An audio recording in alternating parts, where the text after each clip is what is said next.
First question, did you ride the train here? I did not. Girl, I rode the train for you. I was going to get an Uber, and then I said no. Where I live, it is kind of hard to get the train to right here. But I do ride the train every day.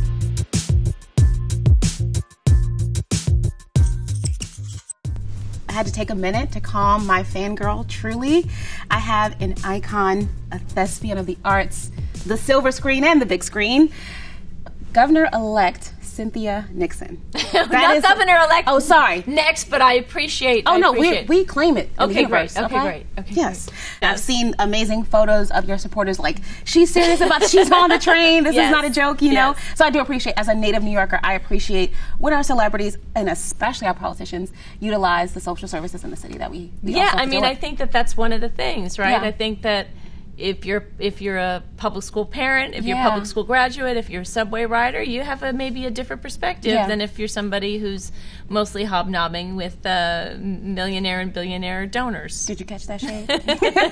But I am check all the way through. I went to public school system in New York City, born and raised here, so I truly appreciate you campaigning and canvassing for us. I want to talk a little bit about TV. You are an icon, obviously, from Sex and the City.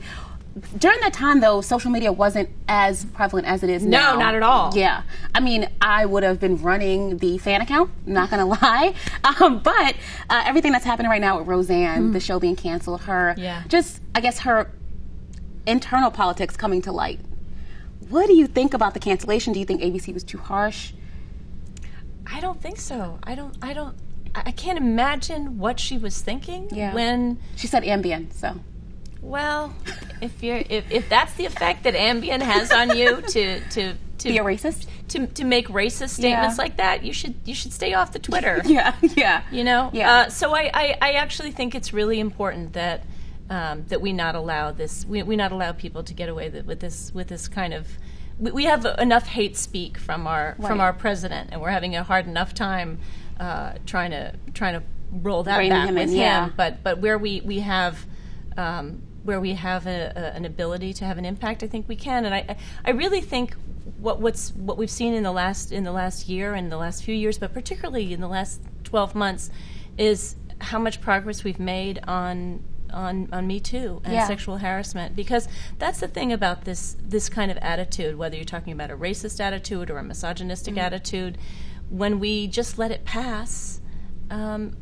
People who engage in that kind of behavior get the feeling that it's okay, and it's normalized. It's normalized, and it's not okay, and people cover for each other. We can't have that. We need to get it out in the open, and we need to debate it. And people shouldn't be able, particularly people with such a big platform, such access to such a widespread audience, shouldn't be able to speak this way. Yeah, absolutely. Okay, so you posted on Instagram a while ago that New York State has had 56 governors, and not one has been female. That's correct. How does it feel to potentially be the first?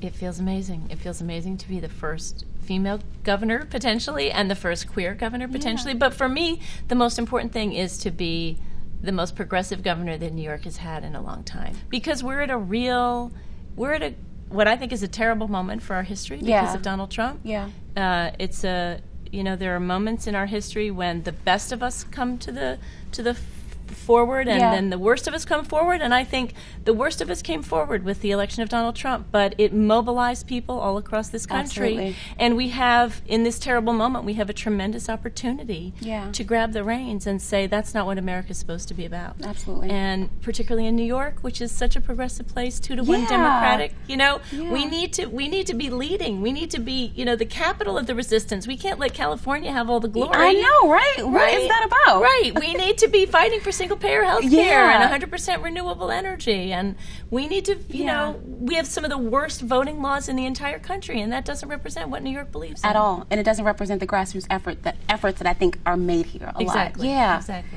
You have been the most progressive politician I've seen, especially coming out of New York State, in the legalization of marijuana.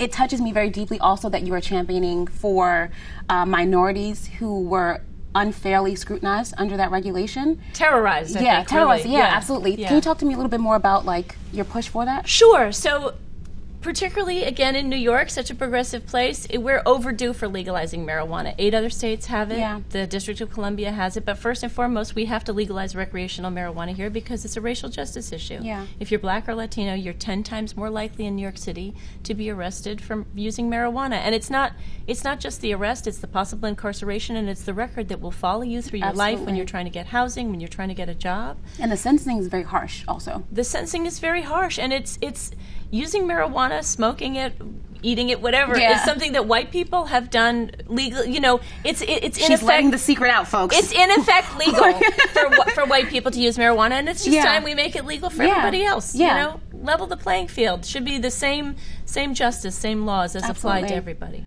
What do you have to say to folks who criticize entertainers entering the political sphere? Because I think that you are an example of doing it exactly right. You're championing for great causes, but then you look at President Trump, who went from. But I think of President Trump first and foremost as a real estate developer, right? As a person who was handed $1 million by his dad, was handed a business, right? Loan. Exactly. Mom, what are you doing? Right. Can I borrow $1 million? And I don't think that celebrity is inherently a bad thing in politics. Yeah. It depends on what you do with your celebrity. Yeah. And I've been, for 17 years, I've been fighting for New York City and New York State public schools for better funding and more equal funding. And we're at a time where our campaign finance system is so broken by the influence of big money. Yeah. I mean, in New York State, you can donate a literally unlimited amount of money as a corporation through a loophole. Yeah.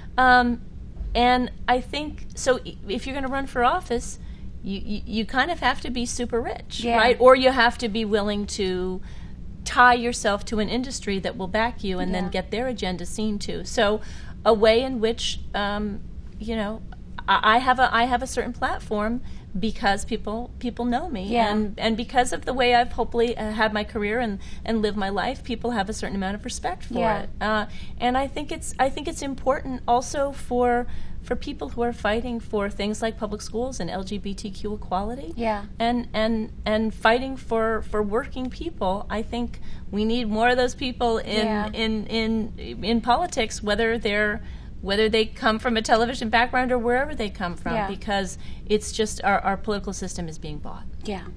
Well, thank you so much for joining us. Thank you. This is like a career high for me. Thank you. And I am rooting for you all the way to the big house. Thank you. Yes. Thank you. Guys, be sure to continue the conversation using the hashtag Teen Vogue Take. I'm not letting her go. So be sure to actually use it, follow, like, share, and we'll see you next time. Bye.